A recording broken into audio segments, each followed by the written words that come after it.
We didn't have a time to get to example problem 4 today, so I wanted to make you a quick video to show you how to do this one.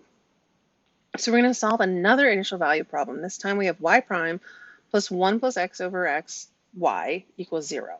So we have linear first order homogeneous with an initial condition. And it's already in the standard linear form. So if we wanted to, we could start with the linear integrating factor. So if we look at our linear integrating factor here, we would have that mu of x is equal to e to the integral of whatever's in front of y, which would be this 1 plus x over x. So 1 plus x over x. Well, if we simplify that, we can simplify that in e to the integral of 1 over x plus x over x, which is just 1, dx, which becomes e to the natural log of x plus x. And we can use the law of, or not the law, but the properties of exponents to say if it's an added, that means that it came from multiplication. So it was e to the natural log of x times e to the x, and e to the natural log of x just becomes x. So our integrating factor then becomes x e to the x. So then we're going to multiply the entire problem, right, the entire equation by x e to the x. So we end up with x e to the x, y prime, plus x e to the x times 1 over x plus 1, y, and it equals 0, times x e to the x. So we end up with x e to the x y prime plus e to the x. See if we multiply that through, because the x's cancel out, so we get e to the x plus x e to the x times y, and it equals 0. Here's the super cool thing here. That is the derivative of x e to the x is going to be e to the x plus x e to the x, because you have first times the derivative of the second would be x e to the x, which we have, plus the second e to the x times the derivative of the first x, which is 1. So we would just have e to the x. So x e to the x plus e to the x is the derivative of this one. So really what we have is we have x e to the x y, the whole thing prime is equal to 0. And we know when we integrate now with respect to x, we're going to get x e to the x y equaling a constant. So if we solve for y, we get c over x e to the x, and we also have our initial condition of y of 1 equals 1.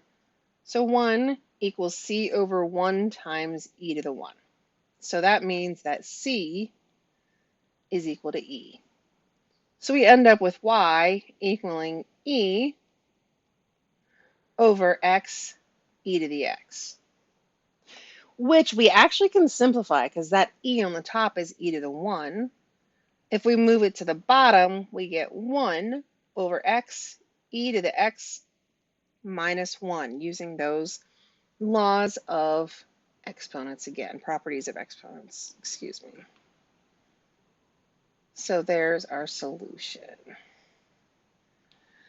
So now if we do the same thing, but now we use the linear integrating factor, we can, there we go, finding a different color, sorry. We just did the linear integrating factor. So now let's use separation of variables. AKA we're going to use Calc 3 or Calc 2 methods where we know that we can get all the y's on one side and all of the x's on the other. So we would have dy dx equaling, if we move this term over to the other side, negative times 1 over x plus 1 y. So we would end up with dy equaling negative 1 over x minus 1 quantity times y dx, if we multiply both sides by dx. Then if we divide both sides by y, we get 1 over y dy equals negative 1 over x minus 1 dx. And now when we integrate, right, we end up with natural log of the absolute value of y equals a negative natural log of the absolute value of x minus x and plus c. So we already know that we can then make this a power of e. So we have e to the natural log of y equaling e to the negative natural log of the absolute value of x minus x and plus c. Well, we can simplify. The left-hand side just becomes y. On the right-hand side, we get e to the natural log of absolute value of x to the minus 1, because our properties of exponents say we can bring that negative in, times e to the negative x, excuse me, times e to the c. And much like we did in class, we can say then e to the c just becomes c. So we end up with y equaling x to the minus 1 e to the negative x times c, or c over x e to the x. Sound familiar? It should. We got the exact same thing right here. So now when we plug in y of 1 equals 1, we get 1 equals c over 1 times e, which leads to c being e, and we're back to exactly the same place. Y equals e over x e to the x, which is e to the 1. Bring it to the bottom, it becomes 1 over x e to the x minus 1. And we finished.